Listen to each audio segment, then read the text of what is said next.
All right, Northwestern players. Northwestern players did not go to Media Day in Indy. Big Ten Media Day is going on right now, and so it's a big deal, right? Oh, Big Ten Media Day, Big Ten this, Big Ten that. Okay, great. So Northwestern players released a statement, and that statement said, we want the focus to be on football. Here's what I've always said about football and football coaches. When it really comes down to it, they're cowards. They really are. Here's the deal. Coach gets up there. He puts a jacket and tie on. He talks about integrity. He leaves the podium. He gets on the phone and tries to talk a 17, 16, 18-year-old out of his commitment. Oh, we flipped so-and-so. Well, that is the most lacking of character move you can make. But in college football, it's the norm. In college football, it's what you do. You flip recruits. All right, let me fast forward to this situation. So Northwestern players, I'm sure, have been taught by old Fitzy and the coaches there that you got to stand out. Hey, look, good or bad, you always got to stand tall. You got to show character. You got to face the music. All right, you don't hide. Northwestern players are gutless. Northwestern players were gutless for allowing all of the hazing to go on. They can sue the coach. They can sue the school. They can sue the athletic director. But what they really should be doing is suing their teammates. Those are the guys that thought it was a good idea to make freshmen get naked and throw them in a shower or dry hump them or whatever stupid, ridiculous, asinine things that they did naked.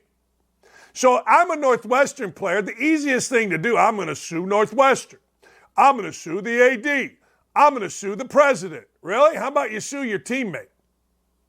How about you bring charges against the people that actually did it, against the gutless cowards that just went along with things that any normal human being, particularly in 2021, 22, 23, knows is wrong. Hey, look, maybe guys were such blockheads in the 60s that you did that stuff, but I got to tell you, that crap was not happening under my watch at Bowling Green. It was not happening under Dan Rogovich's watch at Andrean. It was not happening under Bobby Knight's watch at Indiana because we're human beings. We're not farm animals. We know what's right and what's wrong. Period. I'm just telling you. So instead of all this hiding, instead of, oh, I'm mad, I'm a former quarterback, I'm going to sue the coach and the AD and the president. No, sue your teammate. Sue the fat-ass guy that carried you naked into the shower, you cowards. Press charges. Hazing is illegal in the great state of Illinois. Press charges. Yeah, this to me, though, is different. Now, P.J. Fleck is under fire. And let's see if more comes out of this. But I saw this story on P.J. Fleck. P.J. Fleck, it's a cult. It's this. Every team is kind of a cult. What do you think the word culture means when shortened? Cult. Where does cult come from? Culture. That's where it comes from, ladies and gentlemen. It's like fan, short for fanatic. So every team has a culture. And P.J. Fleck, here's what you get. Somebody sees what Northwestern's doing, somebody's mad at P.J. Fleck, and they go, oh, well, I'm going to get a little piece of this too. I'm going to strike while the iron's hot. I have to. Why? Because it's easy. Well, this, I don't know, this was a cult, short for culture. Yeah, I don't want to hear it. If there's more that comes out, I'll be all over it because that's what I do. I don't like P.J. Fleck. I think he's a fraud. I don't know. P.J. Fleck had something called Life Program, right? A life program. It was designed to develop character through the promotion of virtuous thought, words, and action. People should be thanking him as far as what I've read right now, instead of belittling him as I've read it right now. I get it. I totally get it. Everybody's going to jump on it. I was abused. Yeah, okay. Yeah, all right. Okay. Yeah. Yeah.